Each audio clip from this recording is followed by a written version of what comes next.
ជំរាបសួរបងប្អូនប្រិយមិត្តអ្នកស្ដាប់ទាំងអស់របស់សម្បូរដំណើររឿងសូមស្វាគមន៍មកកាន់វីដេអូថ្មីជាមួយនឹងសាច់រឿងថ្មីនៅក្នុងថ្ងៃនេះផងដែរខ្ញុំនឹងលើកយកនៅសាច់រឿងវិញ្ញាណខ្មោចបែបតក់ស្លុតភ័យរន្ធត់មកដំណើរជូនបងប្អូនប្រិយមិត្តសន្តាប់នៅរាត្រីនេះនៅជាភូមិមួយមានព្រៃដ៏ធំដែលត្រូវបានគេហៅថាព្រៃស្ងាត់ព្រោះពេលចូលទៅស្ដាប់សំឡេងមិនបានឡើយឬតែខ្យល់នឹងអាប់ស្រអាប់នៅកណ្ដាលព្រៃនេះមានផ្ទះឈើចាស់មួយដែលគេបោះបង់ចោលជាច្រើនទសវត្សរ៍កាលពីមុនផ្ទះនេះជាផ្ទះរបស់អ្នកមានម្នាក់ឈ្មោះលោកចិនដែលបានស្លាប់អនោចអាធំដោយមានរបួសចំបំពង់និងកូនស្រីក្រោយពីមរណភាពរបស់គាត់មនុស្សម្នាជាច្រើនដែលបានមកស្នាក់នៅក្នុងផ្ទះនោះក្រោយមកត្រូវបានស្លាប់យ៉ាងអាថ៌កំបាំង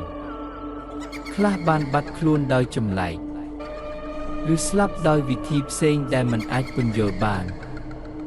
បន្ទាប់ពីសង្គ្រាមអូសបន្លាយជាច្រើនឆ្នាំដែលបណ្ដាលឲ្យមានអ្នកស្លាប់ជាច្រើនមានឆ្អឹងពាសពេញខាងក្នុងផ្ទះនិងក្រោមផ្ទះនៅចុងក្រោយប្រជាជនបានសម្រេចចិត្តបោះបង់ទាំងផ្ទះទាំងព្រៃនេះហើយទុកចោលឲ្យធម្មជាតិយកធ្វើជាម្ចាស់វិញក្នុងកំឡុងឆ្នាំ1999មានក្រុមយុវជនមួយក្រុមដែលមានគ្នាចំនួន5នាក់ដែលមានឈ្មោះសវណ្ណឈុនប៊ុនថាពៅនិងសារ៉ិនដែលមានបំណងធ្វើការស្រាវជ្រាវពីប្រវត្តិរឿងអាថ៌កំបាំងនៃផ្ទះចាស់ដែលមានអាថ៌កំបាំងផ្សេងដើម្បីធ្វើជាឯកសារស្រាវជ្រាវពួកគេបានសម្រេចចិត្តជ្រើសរើសយកផ្ទះចាស់ក្នុងព្រៃស្ងាត់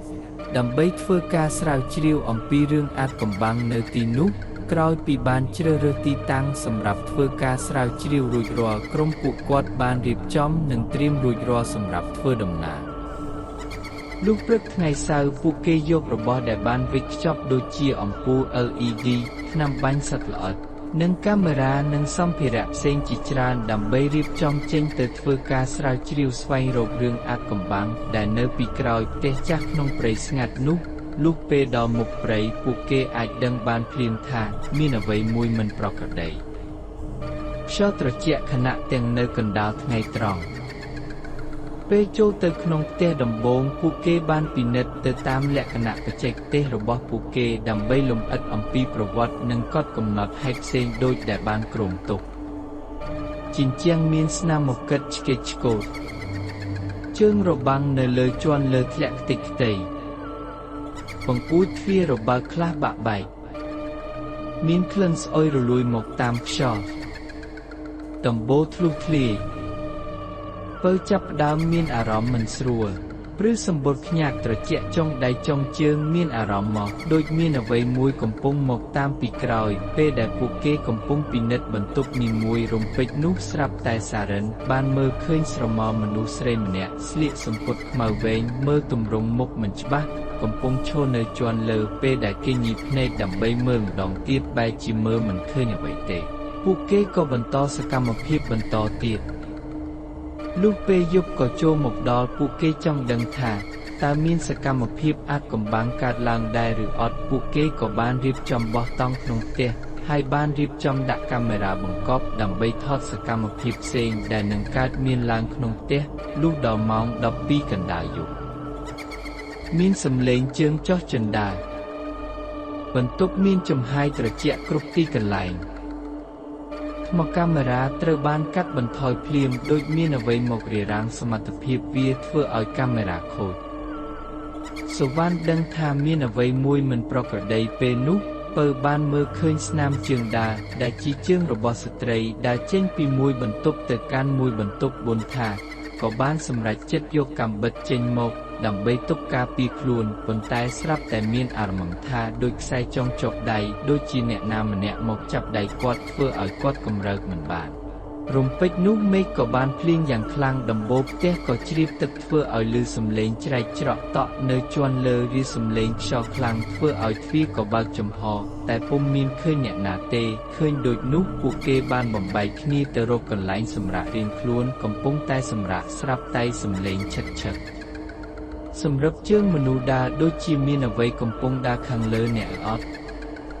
សុវណ្ណឆ្លើយទាំងសំឡេងខ្សោយឈុនសម្លឹងមើលឡើងលើស្រាប់តែឃើញស្រមោលស្ត្រីម្នាក់មានសក់វែងកំពុងឈរនៅក្បែរមាត់ទ្វារធ្វើឲ្យពួកគេភ័យក៏បានរត់មកជិតគ្នាពេលនោះគ្មាននរណាមានអារម្មណ៍ថាមានសុវត្ថិភាពឡើយភ្លៀងកំពុងបន្តធ្លាក់យ៉ាងខ្លាំងធ្វើឲ្យពួកគេពុំអាចចាក់ចេញពីទីនោះបានក៏សម្រេចចិត្តស្នាក់នៅទីក្នុងផ្ទះនោះបន្តទៀតពេលនោះស្រាប់តែបួនថាប្រទេសឃើញស្រមោលមនុស្សម្នាក់នៅមាត់ក្បែរមាត់ទ្វារនៃបន្ទប់មួយដែលចំពីមុខតង់របស់ពួកគេពេលជាមួយគ្នានោះដែរស្រាប់តែសំឡេងកូនក្មេងចាប់ផ្ដើមស្រែកយំខ្លាំងនៅខាងក្នុងបន្ទប់ពើនឹងសារ៉ិនបានបបួលគ្នាដើររកមើលតាមបន្ទប់នីមួយពួកគេក៏ប្រទះឃើញក្មេងស្រីម្នាក់ស្លៀកសំពត់ខ្លីសាច់សកំពុងស្រែកនៅចំមាត់បង្អួចក្នុងបន្ទប់នាងបានប្រាប់ថាបងមកជួយខ្ញុំផងមកជួយខ្ញុំផងមកជួយខ្ញុំផងក្មេងស្រីនោះបានរត់ទៅឲ្យពួកគេជួយតែពួកគេបានរត់ចេញនិងបានទៅទាញទ្វារបន្ទប់បិទហើយរត់ចេញហើយបួលគ្នារត់ចូលក្នុងបន្ទប់តែមួយជាមួយគ្នាវិញពេលនោះក្មេងស្រីក៏បានមកគោះទ្វារលើតុតុពួកគេក៏សំងំនៅលើគ្រែទាំងភ័យខ្លាចរំពេចនោះស្រាប់តែឮសំឡេងចេញពីក្រោមគ្រែដែលពួកគេកំពុងសំងំនោះឈុនក៏បានអើតមើលទៅក្រោមគ្រែហើយក៏បានស្រែកខ្លាំងលាន់នៅពេញផ្ទះភ្លាមនោះស្រាប់តែសារ៉ិនត្រូវបានវិញ្ញាណមកសន្ធិដ្ឋក្នុងខ្លួនរបស់សារ៉ិនហើយគាត់ក៏បានស្រែកនឹងងាយដេកលើដីគាត់បាននិយាយសំឡេងមិនមែនជាមនុស្សមិនប្រុសមិនស្រីថាឆាប់ចេញពីផ្ទះនេះទីនេះមិនសម្រាប់អ្នកទេឆាប់ចេញឲ្យលឿនរំពេចនោះទូទាំងផ្ទះចាប់ផ្ដើមមានសភាពដូចមានរញ្ជួយដីតូចសំណង់ទាំងអស់ស្រាប់តែរង្គើនឹងប្រេះ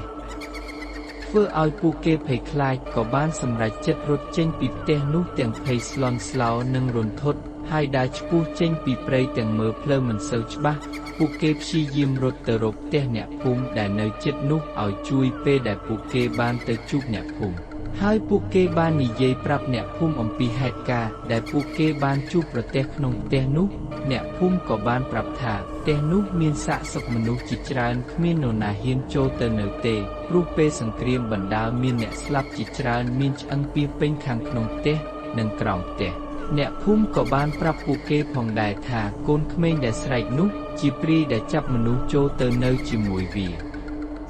ឬដូច្នោះហើយពួកគេមានត្រេកអរនិងសប្បាយចិត្តណាស់ដែលបានចេញផុតពីទីនោះប៉ុន្តែមុនពួកគេធ្វើដំណើរចេញពីភូមិនោះក៏មានក្មេងស្រីម្នាក់ឈរមើលពួកគេសាយតាំងពីចម្ងាយនិងបានបន្លឺសំឡេងថាមកវិញមកបញ្ចប់រឿងពេលក្រុមមិត្តភក្តិនេះស្នាក់នៅតាមភូមិជាប់នោះនៅយប់នោះដែរក៏មានអ្នកភូមិមើលឃើញស្រមោលនារីពាក់អាវខ្មៅតាមជ្រុងផ្ទះឈើចាស់នោះហើយសូម្បីតែថ្ងៃនេះផ្ទះនោះក៏នៅតែមានអាថ៌កំបាំងសែនព្រឺព្រួច